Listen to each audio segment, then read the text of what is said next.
नमस्ते dear student, मेरा नाम राधेश्याम है और हम लोग इस वीडियो में डिस्कस करने जा रहे हैं चैप्टर 5 से। चैप्टर 5 एनसीईआरटी का, जो कि मूविंग चार्जेज और मैग्नेटिज्म है। इस वीडियो में हम लोग डिस्कस करेंगे कि magnetic field due to a current element discuss ये करेंगे। तो जैसा कि हम लोग जानते हैं कि सबसे पहले ऑर्स्टेड ने ऑब्जर्व किया कि जो करंट कैरिंग वायर है उसकी वजह से मैग्नेटिक फील्ड होता है, क्योंकि उसने ये ऑब्जर्व किया कि जब भी करंट कैरिंग वायर के इर्द गिर्द कोई मैग्नेट लेके जाया जाता है, मैग्नेटिक निडल लेके जाया जाता है, तो उसका नॉर्थ पोल और साउथ पोल एक पर्टिकुलर वे में अलाइंड हो जाता है। तो ये बहुत ही क्यूरियस ऑब्जर्वेशन है कि कोई भी करंट कैरिंग वायर की वजह से एक मैग्नेटिक फील्ड जनरेट होता है। तो उसने इसको और फर्दर ऑब्जर्व किया, तो ये भी देखा कि जो इफेक्ट है वो स्ट्रांग है। जब निडल को वायर के पास लेके आते हैं तो ज्यादा स्ट्रांगली इफेक्ट को फील किया जाता है, मतलब कि रोटेशन जो होगा या जो अलाइनमेंट होगा वो ज्यादा स्ट्रांग होगा। और जब ये दूर रहता है या जो मैग्नेटिक नीडल जब दूर लेके जाते हैं करंट कैरिंग वायर के, तो इफेक्ट जो है वो वीक है। साथ में ये भी देखा कि जब करंट कैरिंग वायर में करंट का डायरेक्शन चेंज करते हैं तो जो नॉर्थ पोल और साउथ पोल है उनका डायरेक्शन रिवर्स हो जाता है। ये सब क्वालिटेटिवली एक मतलब एनालिसिस किया गया। तो इससे जैसे कि ये पता लगता है कि मैग्नेटिक फील्ड और करंट इलेक्ट्रिसिटी में, या बोले कि करंट में और मैग्नेटिक फील्ड में एक रिलेशन है। जैसा कि हम लोगों ने क्लास 10th में पढ़ रखा है या देख रखा है कि जो आयरन फाइलिंग्स हैं, जब उसको हम लोग एक स्ट्रेट वायर के रखते हैं, जब एक स्ट्रेट वायर के थ्रू रखते हैं, तो देखते हैं कि जो आयरन फाइलिंग्स हैं वो क्या है, सर्कुलर शेप में ओरिएंट हो जाते हैं। तो ये समझ में आता है कि जो मैग्नेटिक फील्ड है वो एक सर्कुलर लाइन बनाती हैं, कॉन्सेंट्रिक सर्कल बनाती हैं। तो ये सारा स्टडी जो है वो क्वालिटेटिव, इससे हमें ये नहीं पता लगता कि मैग्नेटिक फील्ड का exact strength given current carrying wire से कितना होगा। तो उसको ये जो वैल्यू है, जो क्वांटिटेटिव वैल्यू है, जो कि किसी भी करंट कैरिंग वायर से किसी एट सर्टेन डिस्टेंस पर मैग्नेटिक फील्ड होता कितना है, उसका जो फॉर्मूला है वो दिया बायो-सेवर्ट ने दिया। तो इसको बोलते हैं बायो-सेवर्ट लॉ। बायो-सेवर्ट लॉ है। बायो-सेवर्ट लॉ को ये पूरा ये लिखेंगे कि बायो-सेवर्ट लॉ जो है क्या बताता है, ये बताता है magnetic field due to a current element. Magnetic field due to a current element. तो करंट एलिमेंट क्या है, जैसे कि कहते हैं कि करंट एलिमेंट जो है वो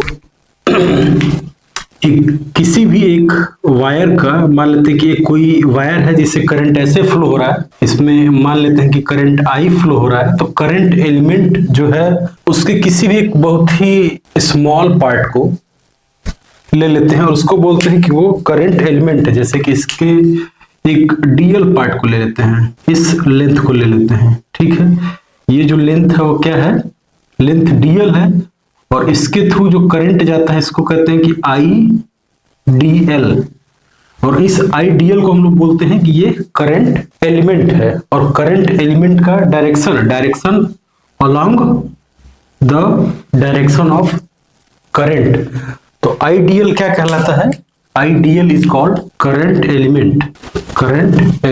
DL is a very small quantity, infinitesimally small quantity. DL tends to be 0, इतना ही छोटा लेंथ है। अब इस DL लेंथ की वजह से हम लोग चाहते हैं कि पॉइंट P पर मैग्नेटिक फील्ड क्या होगा, ठीक है।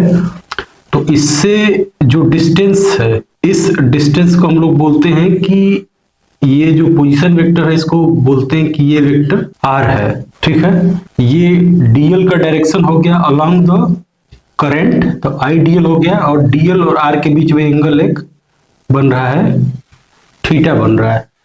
तो पूरे पूरे करंट एलिमेंट पूरे वायर की वजह से हम लोग करंट यहाँ पर मैग्नेटिक फील्ड नहीं बता रहे हैं, स्मॉल पार्ट की वजह से बता रहे हैं। इसीलिए जो यहाँ पर मैग्नेटिक फील्ड होगा, इस मैग्नेटिक फील्ड को हम लोग रिप्रेजेंट करते हैं बाई बी, और ये वेक्टर क्वांटिटी है। देखेंगे कि वेक्टर क्वांटिटी है, तो ये पूरे वायर की वजह से हम लोग नहीं बता रहे, स्मॉल पार्ट की वजह से बता रहे हैं। इसीलिए यहाँ पर जो मैग्नेटिक फील्ड होगा उसको बोलेंगे डीबी बोलेंगे। तो यहाँ पर बोल रहे हैं कि मैग्नेटिक फील्ड जो है वो क्या है, डीबी है, due to a current element. तो इसके लिए जो बायो-सेवर्ट ने जो रूल दिया वो क्या है, जैसे कि कूलम्ब्स लॉ है, उसी तरीके से बायो-सेवर्ट ने रूल दिया, वो है कि dB is equal to mu upon 4 pi IDL।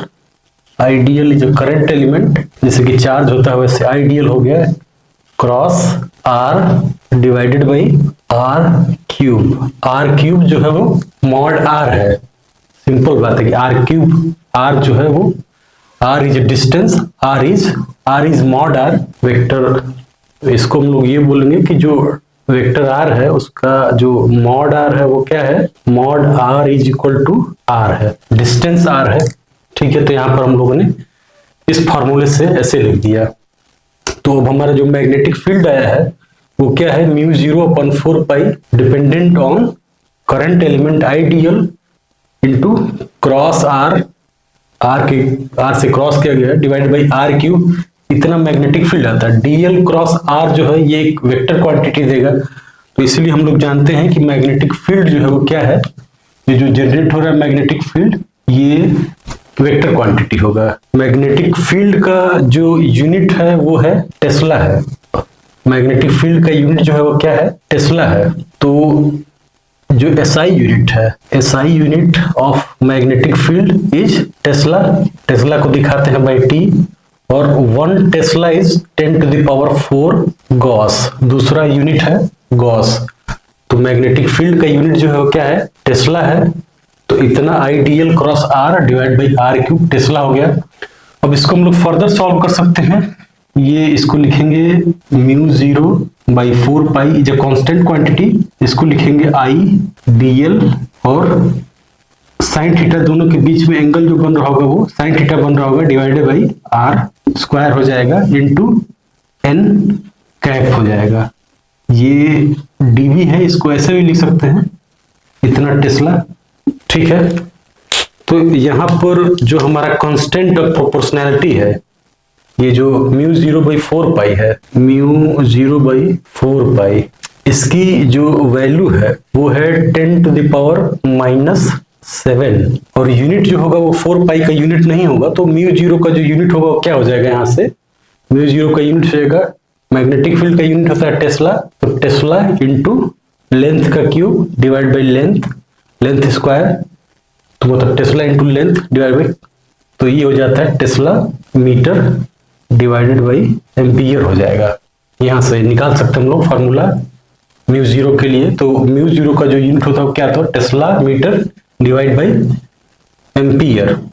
Mu is called permeability of free space, mu is called permeability of free space. ये एग्जैक्टली जैसे कि एप्सिलॉन 0 होता था, तो एप्सिलॉन 0 क्या बताता था, epsilon 0 was called permittivity of free space.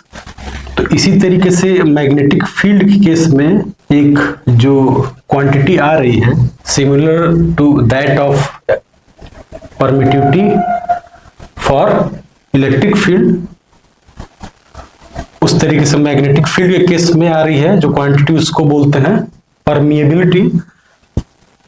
Permittivity क्या बताता है कि इलेक्ट्रिक फील्ड कितना इलेक्ट्रिकली पोलराइज करता है मटेरियल को, उसी तरीके से म्यू जो है परमिएबिलिटी है वो ये बोलता है कि जो मैग्नेटिक फील्ड है वो कितना मटेरियल को मैग्नेटाइज करता है, कितना परमिएट करता है। ठीक है, तो mu 0 is called permeability of free space. Mu 0 की वैल्यू हो गई 4 पाई इंटू 10⁻⁻7 टेस्ला मीटर पर एम्पियर। तो जो करंट एलिमेंट है, जो DL लेंथ का करंट एलिमेंट है, इसकी वजह से जो मैग्नेटिक फील्ड है वो क्या है, dB म्यू 0/4 पाई IDL इंटू डीएल और आर के बीच का जो एंगल है वो डीएल ये हो गया, आर ये हो गया, तो इसके बीच का जो एंगल है वो थीटा है। तो इसको ऐसे भी लिख सकते हैं, इस फॉर्म में लिखें या इस फॉर्म में लिखें, दोनों सेम ही बात है। आई डीएल और आर के बीच का एंगल साइन थीटा है, थीटा है तो ये I DL sine theta by R square, और एन कैप जो है वो डायरेक्शन बता रहा है। तो मैग्नेटिक फील्ड का डायरेक्शन कैसे हम लोग निकालेंगे?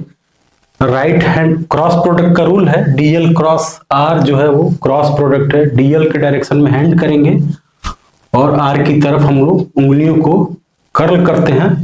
क्रॉस प्रोडक्ट बताने में ए क्रॉस बी इक्वल टू सी दिया होगा, तो ए की तरफ उंगली करते हैं, बी की तरफ उंगली कर्ल करते हैं, तो जो थंब होता है वो पॉइंट करता है ए क्रॉस बी के डायरेक्शन में, या बोले कि सी के डायरेक्शन में। तो ये भी हम लोग जानते हैं कि ये जो ए क्रॉस बी है, क्रॉस प्रोडक्ट का जो रूल है, ठीक है ना। तो डायरेक्शन बताने का दो तरीका है एग्जैक्टली। एक तरीका क्या है, क्रॉस प्रोडक्ट का रूल है, तो यहाँ पर हम लोग क्रॉस प्रोडक्ट का रूल अप्लाई कर लेंगे, DL cross R, DL cross R, तो अंगूठा पॉइंट कर रहा है इनटू द प्लेन कर रहा है पॉइंट, तो इसीलिए इसको हम लोग दिखाते हैं भाई क्रॉस दिखाते हैं। क्रॉस का मतलब ऐसे है, एरो हमारा हो गया, एरो का हेड है और ये एरो का टेल है।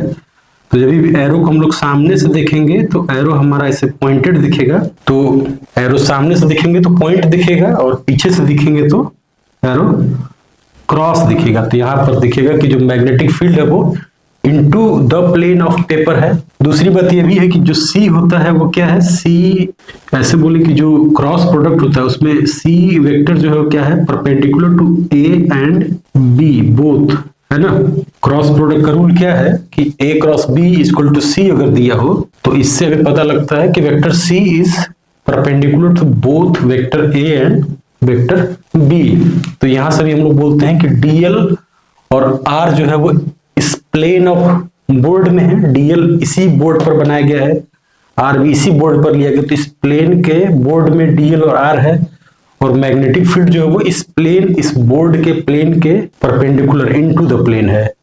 तो ऑलवेज जो मैग्नेटिक फील्ड होगा वो क्या होगा, मैग्नेटिक फील्ड बी जो होगा वो always perpendicular to DL and R, क्योंकि वो क्रॉस प्रोडक्ट है। फिर दूसरा रूल, मतलब एक तो रूल ये बताया कि क्रॉस प्रोडक्ट का एक रूल हो गया, दूसरा रूल डायरेक्शन बताने के लिए हम लोग ये तरीका लेते हैं, करंट के डायरेक्शन में थंब को पॉइंट करते हैं, तो ये जो उंगलियां हैं कर्ल कर रही हैं ये बता रही है कि मैग्नेटिक फील्ड किधर होगा। तो इधर में उंगलियां अंदर जा रही हैं तो मैग्नेटिक फील्ड अंदर की तरफ होगा। तो दूसरा रूल यही हो गया कि थंब करना है किसके डायरेक्शन में, इन द डायरेक्शन ऑफ करंट करना है, तो जो उंगलियां हैं वो कर्ल करेंगी इन the direction of magnetic field. तो ये हो गया कि थंब को आई के डायरेक्शन में करना है, देन कर्ल ऑफ फिंगर जो होगा वो रिप्रेजेंट करेगा मैग्नेटिक फील्ड को, ठीक है ना। कर्ल ऑफ फिंगर जो होगा वो किसको रिप्रेजेंट करेगा, मैग्नेटिक फील्ड को रिप्रेजेंट करेगा। दो तरीका है एग्जैक्टली क्या बताया, एक तो क्रॉस प्रोडक्ट का रूल हम लोग अप्लाई करेंगे, दूसरा मतलब किसी भी रूल से हम लोग मैग्नेटिक फील्ड बता सकते हैं कि मैग्नेटिक फील्ड का डायरेक्शन क्या होगा। तो यहाँ पर बोलेंगे कि मैग्नेटिक फील्ड जो है वो इतना टेस्ला आया है इनटू द प्लेन है, ठीक। अब इसको हम लोग ये जो फॉर्मूला लिखे हैं आईडीएल जो लिखे हैं, आईडीएल को हम लोग फर्दर और ऐसे लिख सकते हैं, IDL is equivalent to Q by T DL by D T, ऐसे लिख सकते हैं कि क्या इसको ऐसे लिख सकते हैं, आई को लिख सकते हैं Q by D T, D Q by D T, D हटा देते हैं तो क्यू बाई डी टी, तो डीएल बाई डी टी हो गया। तो यहाँ से आई डीएल जो है वो IDL is equivalent of Q into V. तो या बोले कि दोनों बातें सही है कि मैग्नेटिक फील्ड होता है due to a current carrying element magnetic field होता है, या फिर एक चार्ज जब कांस्टेंट स्पीड से मूव करता है, हमारा चार्ज अगर कांस्टेंट स्पीड से मूव करे तो उसकी वजह से भी मैग्नेटिक फील्ड जनरेट होता है, ठीक है। तो इसी फार्मूले में हम लोग ये भी लिख सकते हैं कि अगर चार्ज हमारा कांस्टेंट वेलोसिटी से मूव कर रहा होता तो उसकी वजह से भी मैग्नेटिक फील्ड का फार्मूला सेम ही रहेगा, डीवी जो होगा या बी बोले म्यू 0.4 पाई, इसको लिखेंगे Q into V cross R. जिस पॉइंट पर बताना है उसका position vector divide by R Q, इतना टेस्ला हो जाएगा। तो magnetic field due to a moving charge भी सेम ही फॉर्मूला लगता है। ये जो है मतलब current element is equivalent of a moving charge with a constant velocity. तो ये भी बोल सकते हैं कि current element is equivalent of a moving charge with constant velocity. Hopefully ये बात मतलब क्लियर है, इसमें कुछ इशू नहीं होगा। तो होपफुली ये बात समझ में आ रही है। तो करंट एलिमेंट की वजह से जब हम लोग मैग्नेटिक फील्ड बता पाते हैं। अच्छा, अगर हम लोग इसको कंपेयर करें इलेक्ट्रोस्टैटिक से, चार्ज के केस पे कंपेयर करें, चार्ज के केस पे कंपैरिजन अगर किया जाता है तो हम लोग ये बोल सकते हैं कि ये जो जब चार्ज क्यू होता है तो उसकी वजह से जो इलेक्ट्रिक फील्ड है वो ई है। तो electric field is a vector quantity, charge is a scalar quantity, ठीक है। तो इसका जो इक्विवेलेंट आया है, सोर्स बदल जाता है, आइडियल है। तो यहाँ पर जो सोर्स है वो क्या है, ideal is a vector quantity, और इसकी वजह से जो मैग्नेटिक फील्ड आता है वो वेक्टर क्वांटिटी है। तो दोनों में ही फील्ड जो है वो वेक्टर क्वांटिटी है। इलेक्ट्रिक फील्ड केस में चार्ज जो स्केलर क्वांटिटी, ये वेक्टर क्वांटिटी है। फिर उसके बाद जो इलेक्ट्रिक फील्ड है, इलेक्ट्रिक फील्ड का जो डायरेक्शन है वो आर कैप के डायरेक्शन में है। इलेक्ट्रिक फील्ड का जो डायरेक्शन है वो आर कैप के डायरेक्शन में है। सही बात है। जब भी चार्ज क्यू दिया होता है, चार्ज क्यू दिया है यहाँ से, तो इलेक्ट्रिक फील्ड जो है वो किसी भी पॉइंट पर बताना होगा तो ये आर के, इस वेक्टर आर के ही डायरेक्शन में होगा। तो ये जो इलेक्ट्रिक फील्ड है इस पॉइंट पर वो क्या है, in the direction of R cap, या बोलेंगे डिस्प्लेसमेंट वेक्टर के डायरेक्शन में है। बट मैग्नेटिक फील्ड जो है वो क्या है, वो है मैग्नेटिक फील्ड इज परपेंडिकुलर है। मैग्नेटिक फील्ड जो है वो क्या है, आर के परपेंडिकुलर है। तो इसको कैसे लिखा जा सकता है कि magnetic field is perpendicular to R cap, या बोले कि मैग्नेटिक फील्ड जो है वो क्या है, आर कैप और डीएल के परपेंडिकुलर है, आइडियल के। तो मैग्नेटिक फील्ड जो होता है वो परपेंडिकुलर वेक्टर है ये, ठीक। फिर हम लोग ये देख रहे हैं कि इलेक्ट्रिक फील्ड के केस में जो कांस्टेंट ऑफ प्रोपोर्शनैलिटी है वो क्या है, 1/4 पाई एप्सिलॉन 0 आता है। तो यहां से देखते हैं कि 1/एप्सिलॉन 0 को अगर म्यू से रिप्लेस कर देते हैं तो ये आ जाएगा म्यू 0/4 पाई। तो मैग्नेटिक फील्ड और इलेक्ट्रिक फील्ड जो है वो इन दोनों का जो प्रोपोर्शनैलिटी कांस्टेंट है वो ये ऐसे रिलेटेड है। रिलेशन इन दोनों में क्या है, रिलेशन ये है कि एक फॉर्मूला है जो हम लोग आगे पढ़ेंगे, म्यू 0 एंड एप्सिलॉन 0 का जो मल्टीप्लिकेशन है वो होता है 1/c²। तो म्यू 0 इंटू एप्सिलॉन 0 जो होता है वो क्या होता है, वो होता है लाइट की स्पीड के स्क्वायर के बराबर होता है, या ये बोले कि c is equal to √over epsilon 0 and mu 0। तो म्यू 0 और एप्सिलॉन 0 ऐसे रिलेटेड है।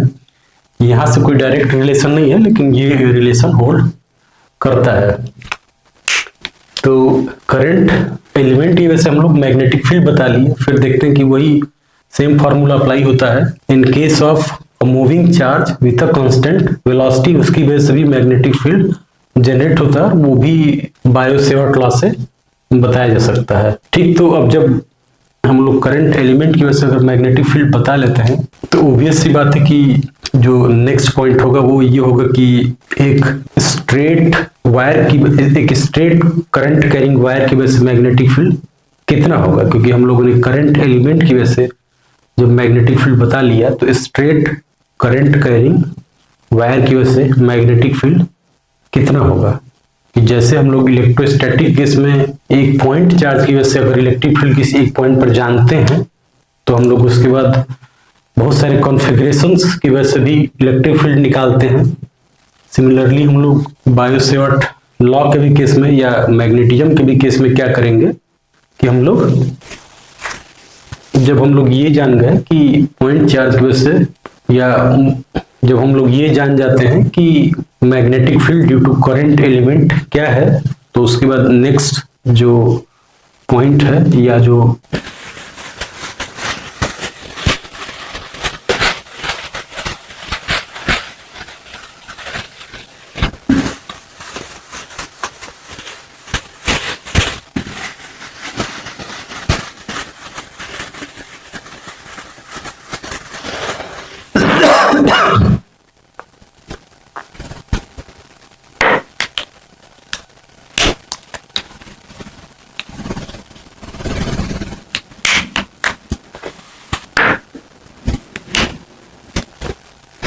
ठीक है, तो नेक्स्ट जो पॉइंट है वो क्या है, या नेक्स्ट बायोसेवर्ट में जब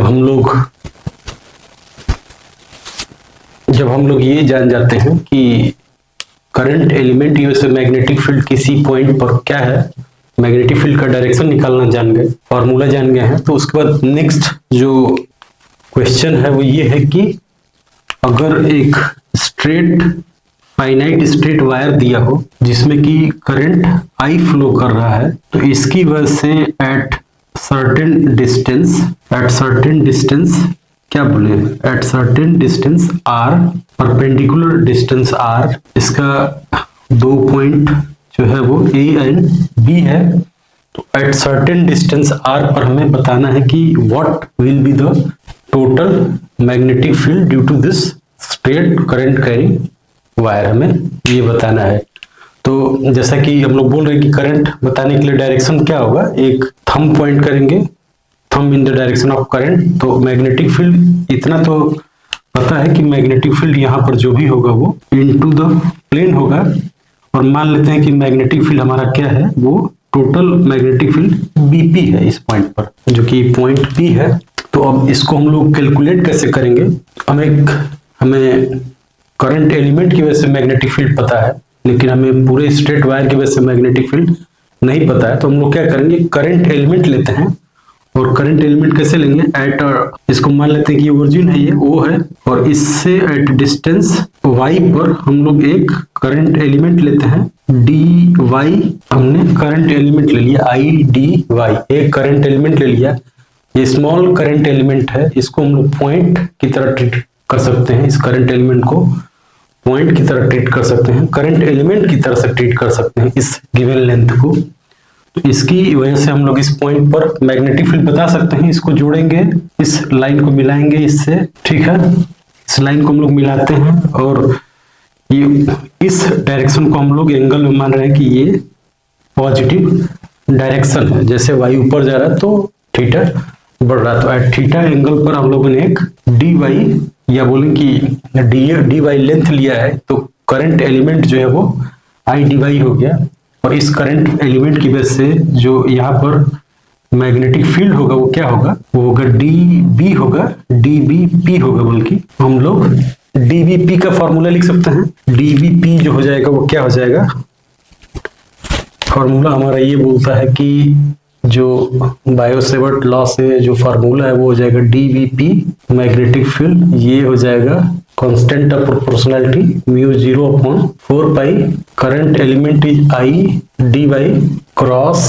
are divided by R cube, और इनटू द प्लेन है, इतना टेस्ला है, ठीक है। इसको हम लोग फर्दर सॉल्व कर सकते हैं, ये हो जाएगा म्यू 0/4 पाई, ये हो जाएगा आई डी वाई, और ये हो जाएगा साइन, एंगल दोनों के बीच पे कितना एंगल बन रहा है, ये अगर एंगल थीटा है तो ये जो एंगल है वो 90 प्लस थीटा बन रहा है, तो ये जो एंगल होगा डी वाई और आर के बीच का जो एंगल है वो कितना है, 90 प्लस थीटा है, divided by R square into the plane, direction है उसको नहीं लिख रहे हैं, मान लेते हैं कि इनटू द प्लेन है वो, या लिख ही लेते हैं, ठीक।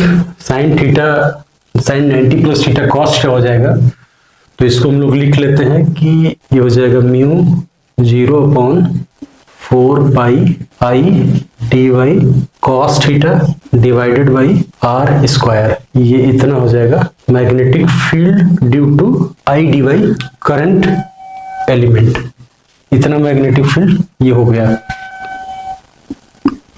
तो अब ऑब्वियस सी बात है कि पूरे लेंथ पर ए और बी लेंथ के बीच में हमें अगर टोटल इस करंट कैरिंग स्ट्रेट वायर की वजह से बताना होगा, तो हमें ऐसे ही छोटे छोटे डी वाई सेक्शंस लेने होंगे या आई डी वाई सेक्शंस लेने होंगे, और सबकी वजह से यहाँ पर जो मैग्नेटिक फील्ड हो रहा है वो ऐड कर देंगे। तो जाहिर सी बात है कि हर एक किसी भी स्मॉल करंट एलिमेंट को जब देखेंगे तो उसकी वजह से magnetic field into the plane है, तो डायरेक्शन सबका सेम ही है, तो हम लोग इसको सिंपली इंटीग्रेट कर सकते हैं, कोई इशू नहीं है। तो इसको अगर हमें बीपी बताना है, मैग्नेटिक फील्ड एट पी बताना है, तो वो हो जाएगा integration of D B P होना चाहिए वो।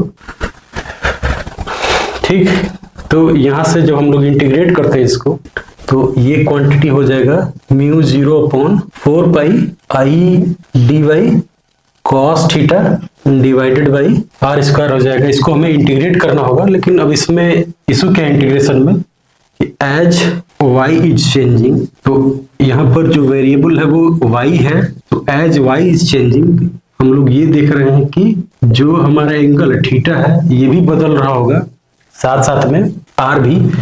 ये वाला लेंथ जो है वो r है, ये लेंथ r है, ये वाला लेंथ कैपिटल R है। तो जैसे y बदल रहा है वैसे थीटा बदल रहा है वैसे r बदल। तो 3 वेरिएबल हो गए, तो 3 वेरिएबल का इंटीग्रेशन हम लोग नहीं जानते, मैं सिंगल वेरिएबल में लेके आना होगा। तो इसलिए हम इन सबको जब चेंज करते हैं तो चेंज करने का तरीका क्या है, इसको रिलेशन इसके बीच में जो एग्जिस्ट करता है वो ये है कि यहाँ से हम लोग लिख सकते हैं कि y by r is tan theta, y by r is tan theta.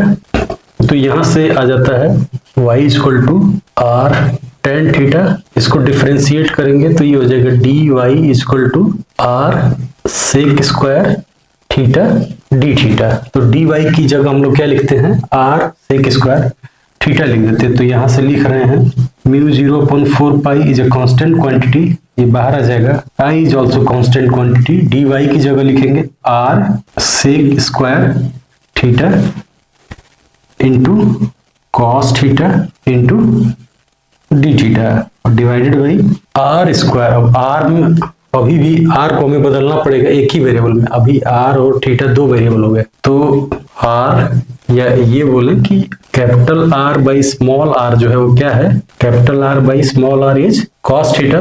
तो यहां से आ रहा है कि R is equal to R sec theta.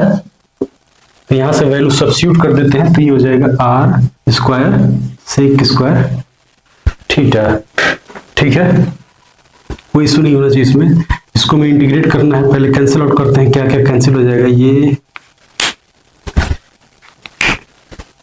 ये कैंसिल आउट हो जाएगा इससे एक, और ये कैंसिल आउट हो रहा है इससे। तो इसको जब इंटीग्रेशन में ऐसे लिखेंगे तो ये हो जाएगा mu 0/4 pi r is also constant quantity, r fix है, परपेंडिकुलर डिस्टेंस r फिक्स है, ये r कैंसिल हो गया, r स्क्वायर है तो r एक बाहर आ जाएगा, r इज फिक्स क्वांटिटी, इसको बाहर निकाल लेते हैं और इसको इंटीग्रेट करते हैं, ये बचेगा cos theta into D theta.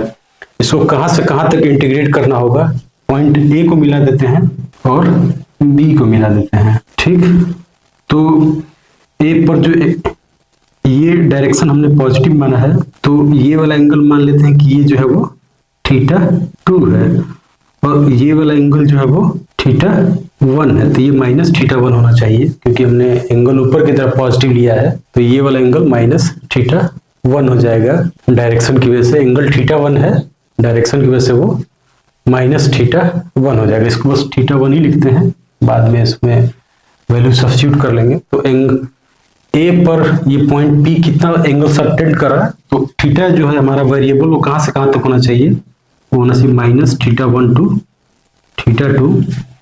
तो यहां से ये क्या आ जाता है म्यू 0/4 पाई, यहाँ पर आई रहेगा इंटू आई, और इसको सॉल्व करेंगे तो ये कॉस थीटा जो साइन थीटा आ जाएगा, और साइन थीटा की वैल्यू कहां से कहां तक minus theta 1 to theta 2।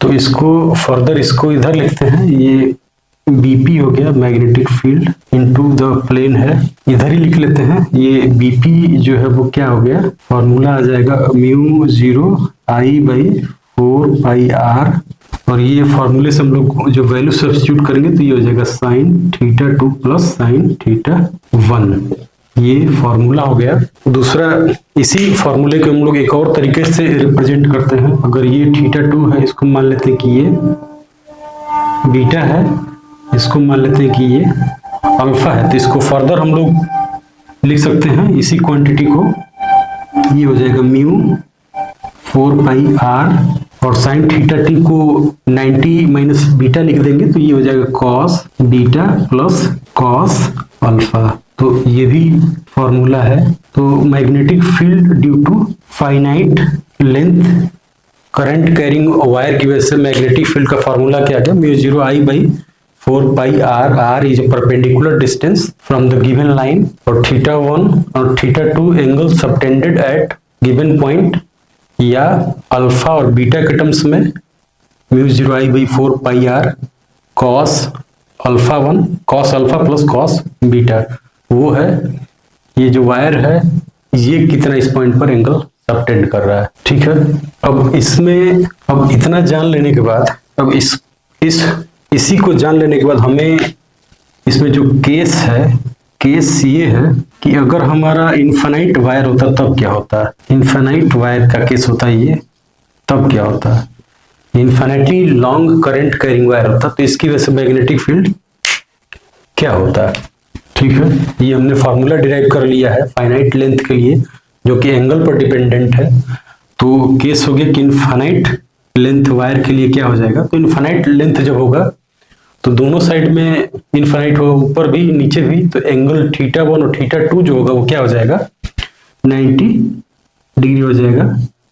Theta 1 is equal to theta 2 और ये हो जाएगा पाई बाई 2। तो वैल्यू जब हम लोग इसमें सब्स्टिट्यूट करेंगे तो जो मैग्नेटिक फील्ड है उसका फॉर्मूला क्या आ जाएगा, mu 0 I by 4 pi R लिखेंगे, साइन थीटा 1 इज नाउ 90, तो मतलब साइन थीटा 1 ये 1 ये भी 1 तो 2 हो जाएगा। तो इसको सॉल्व करेंगे तो ये हो जाएगा 2 पाई आर। तो magnetic field due to infinite wire जो होता है, infinite current carrying wire is mu 0 I by 2 pi R. Direction वैसे ही बताएंगे। ठीक, दूसरा केस क्या हो जाएगा, सेमी इनफाइनाइट का केस हो, सेमी इनफाइनाइट वायर होगा तो अब जो कुछ ऐसा बनने लगेगा, किसी एक साइड में जाएगा, इस पॉइंट पी पर बताना है, तो एक साइड में इनफाइनाइट जा रहा है, दूसरे साइड में 0 हो रहा है, तो यहाँ पर जो एंगल बन रहा होगा अब यहीं से शुरू होगा। तो सेमी इनफाइनाइट के केस में जो एंगल बनेगा वो थीटा 1 जो होगा वो 0 होगा और थीटा 2 जो होगा वो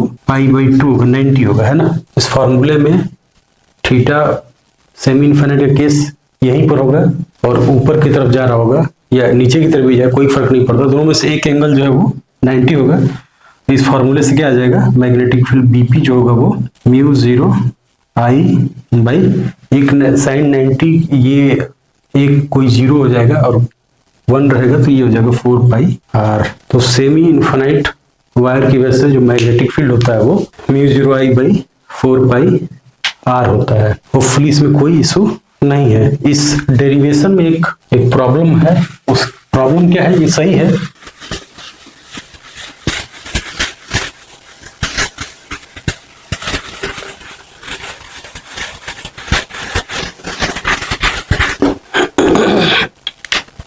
अभी दूसरा केस इसी का होता है कि जब हमारा जो करंट कैरिंग वायर है इससे जो हम लोग पॉइंट ले रहे हैं वो इन दोनों लेंथ के कहीं बीचों बीच नहीं है, या इसके इस लेंथ के मतलब इनसाइड द लेंथ नहीं है, इस तो क्या है, बाहर है। मतलब मान लेते हैं कि कुछ डिस्टेंस नीचे पर एक पॉइंट P दिया हुआ है, यहाँ पर हमें इसकी वजह से मैग्नेटिक फील्ड बताना है, इस पॉइंट पर मैग्नेटिक फील्ड बताना है ड्यू टू दिस वायर। फॉर्मूले में डेरिवेशन में ये था कि पॉइंट P जो है वो somewhere it is between the two ends of the wire, लेकिन अभी क्या है, चाहे एक साइड में ऊपर हो या नीचे हो, तो अभी नीचे मान लेते हैं। तो अब इसकी वजह से मैग्नेटिक फील्ड क्या होगा, जो हम लोग फॉर्मूला डिराइव किया उसमें थोड़ा सा करेक्शन करना है, तो उसको देखते हैं। तो ये जो एंगल सबटेंड करेगा अभी वो ये होगा और ये एंगल सबटेंड कर रहा है, ये पॉइंट A है और ये पॉइंट B है। तो ये जो एंगल सबटेंड कर रहा है थीटा 1 ये भी पॉजिटिव हो गया और थीटा 2 जो है वो भी पॉजिटिव हो गया। ठीक है, तो जो हम लोग फार्मूले में डेरिवेशन किए हैं मैग्नेटिक फील्ड वाला, उसमें जो मैग्नेटिक फील्ड का जो फार्मूला है वो क्या है, BP equal to mu 0 I by 4 pi R, यहाँ पर है sine theta 2 plus sine theta 1। तो यहाँ पर डेरिवेशन में थीटा 1 जो था वो निगेटिव था क्योंकि वो दूसरे साइड में था, लेकिन इस केस में थीटा 1 जो है वो क्या है, पॉजिटिव है। तो इसीलिए हमें इसमें थीटा 1 को रिप्लेस करना होगा बाई माइनस थीटा 1। तो इसीलिए इस केस में जो फॉर्मूला है वो क्या हो जाता है, वो mu 0 I by 4 pi R sine theta 2 minus sine theta 1।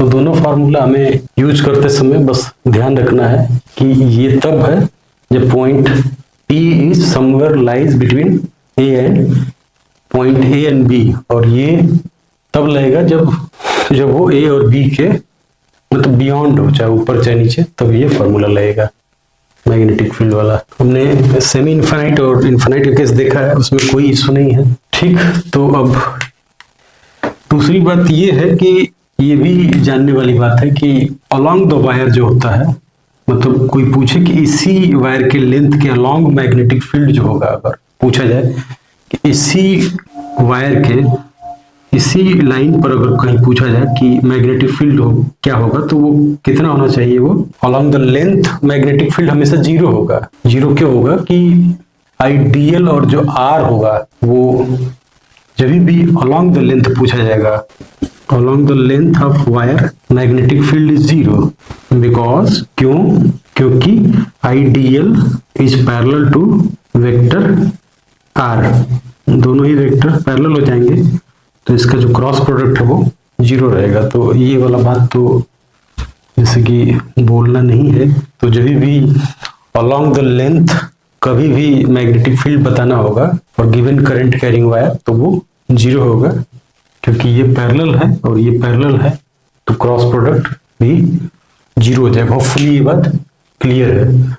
तो इसकी वजह से बहुत सारे क्वेश्चन बनते हैं, हम क्वेश्चन बाद में करेंगे। अब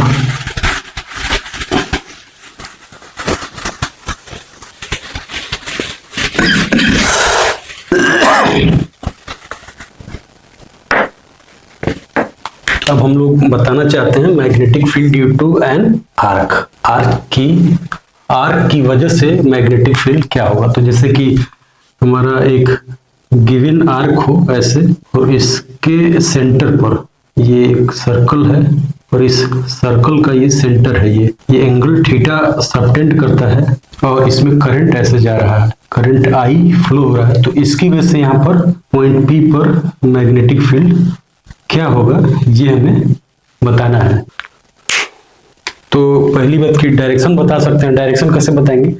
कोई भी एक स्मॉल एलिमेंट ले लेते हैं और उसकी वजह से जब इस पॉइंट पर मान लेते हैं कि इस जगह पर जाते हैं, इस करंट एलिमेंट को लेते हैं, तो ये हो गया करंट एलिमेंट, और आर ये हो गया, तो मैग्नेटिक फील्ड बता रहा है कैसे?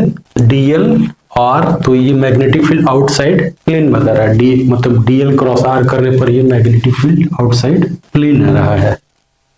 या दूसरा तरीका इसमें, तो ये स्ट्रेट लाइन का केस, स्ट्रेट वायर का केस नहीं है, तो थंब मतलब नहीं पॉइंट करते हैं, बल्कि जब सर्कुलर करंट का केस होता है तो उंगलियों को सर्कल में फिक्स करना है, तो अंगूठा जो है, उंगलियों को जब सर्कल करंट के डायरेक्शन में रखेंगे तो जो अंगूठा है वो पॉइंट करेगा in the direction of magnetic field. तो ये बता रहा है कि magnetic field will be outside the plane of board, इसके बाहर होगा। तो अब इसकी वजह से हमें मैग्नेटिक फील्ड बताना होगा। फॉर्मूला क्या आता है वो डिराइव करते हैं।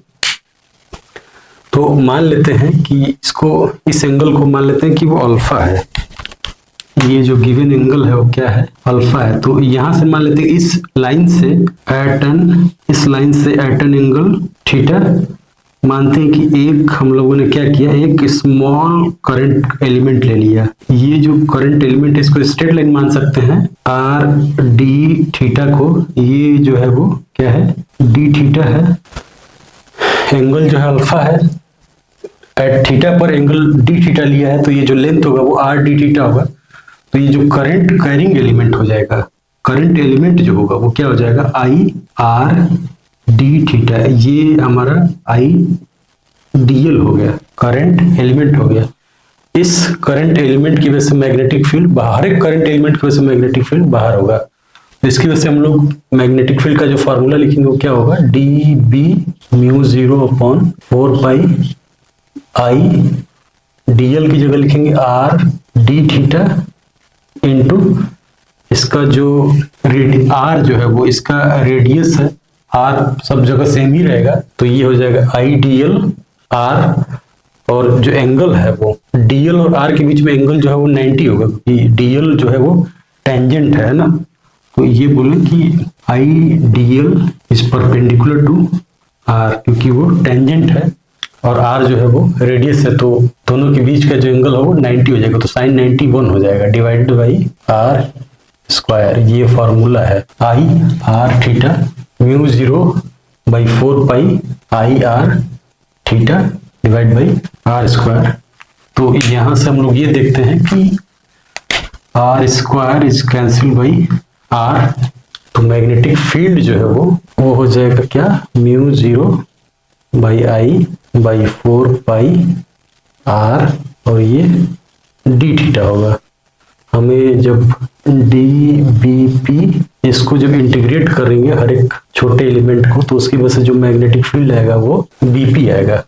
टोटल का इंटीग्रेशन ये हो गया, और ये इतना बराबर ऐसे लिखेंगे, ठीक है। तो हमें एंगल को कहां से कहां तक रखना होगा टोटल के लिए, 0 से अल्फा तक लिखना होगा। जब इस पॉइंट पर रहेगा तो 0 होगा, और जब ये यहां पर हो जाएगा तो वो अल्फा हो जाएगा। तो यहां से क्या आ रहा है, यहां से आ रहा है mu 0I/4 are into alpha आता है मैग्नेटिक फील्ड का formula due to an arc. इसको ज्यादा बढ़िया फॉर्म में लिखेंगे तो ज्यादा समझ में आएगा, तो इसको ऐसे लिखते हैं कि BP magnetic field BP due to an arc जो होगा वो क्या होगा, म्यू 0I/2r इसको लिख लेते हैं, ठीक। और इसको लिख लेते हैं अल्फा/2 लिख लेते हैं। तो इस फॉर्मूले का थोड़ा सा शेप बदलने से हमें मैग्नेटिक फील्ड में कुछ रिलेशन आता है। तो सर्कल पर टोटल जो एंगल है वो 2 बनेगा, लेकिन अभी जो आर्क है उसने एंगल अल्फा केवल सबटेंड कर रखा है, तो हम लोग अल्फा लिखेंगे। तो ये फाइनाइट आर्क की वजह से मैग्नेटिक फील्ड पता लग गया। तो ऑब्वियस सी बात है कि नेक्स्ट केस होगा, वो केस क्या होगा कि अगर हमारा फुल सर्कल होता है, कंप्लीट सर्कल की वजह से मैग्नेटिक फील्ड पूछा जाता तब क्या होता है। कंप्लीट सर्कुलर वायर की वजह से सेंटर पर अगर मैग्नेटिक फील्ड पूछा जाए तो क्या होगा, इसी फॉर्मूले से बीपी बराबर म्यू 0I/2r। अल्फा अगर हर एक पूरे लेंथ पर जोड़ेंगे तो अल्फा जो होगा वो पाई हो जाएगा, अल्फा 2 हो जाएगा, तो 2 1 हो जाएगा। तो ये मैग्नेटिक फील्ड का फॉर्मूला हो गया फॉर अ सर्कुलर रिंग मतलब है, या सर्कुलर करंट कैरिंग वायर है। तो एक कंप्लीट सर्कल के लिए म्यू 0I/2r है, ये फॉर्मूला है। अल्फा की वैल्यू 2 लिखेंगे। दूसरा केस क्या होगा कि सेमी सर्कल हो, तब क्या होगा, सेमी सर्कल होगा तो अल्फा की वैल्यू क्या लिखेंगे, पाई लिखेंगे। तो यहां से फॉर्मूला क्या आ जाएगा, BP equal to mu 0I/2r, alpha की वैल्यू पाई/2, तो वो /2 हो जाएगा, तो ये हो जाएगा म्यू 0/4r। ये हो जाएगा magnetic field due to a semicircle. अब अगर ये दोनों केसेस को जोड़ दिया जाएगा, स्ट्रेट वायर की वजह से और एक आर्क का फॉर्मूला, दोनों का यूज करके बहुत सारे क्वेश्चन पूछे जाते हैं। और इसमें हमेशा ध्यान रखना है कि along the current carrying wire magnetic field 0 होगा। बाकी सर्कुलर आर्क की वजह से मैग्नेटिक फील्ड का फॉर्मूला हम लोग जान रहे हैं, डायरेक्शन क्या है वो भी जान रहे हैं, अगर पूरे सर्कल की वजह से बोला जाएगा वो भी जान रहे हैं, सेमी सर्कल की वजह से बोला जाएगा वो भी जान रहे हैं, अब क्वार्टर सर्कल की वजह से बोला जाएगा वो भी जान रहे हैं, ठीक। अल्फा की वैल्यू पाई/4 रखना है तो वो भी हम बता सकते हैं। तो इस तरीके से इस पर बहुत सारे क्वेश्चन पूछे जाते हैं और होपफुली आप लोग सॉल्व कर सकते हैं। कोई अगर इसमें डाउट है या इशू है तो प्लीज रेज कमेंट।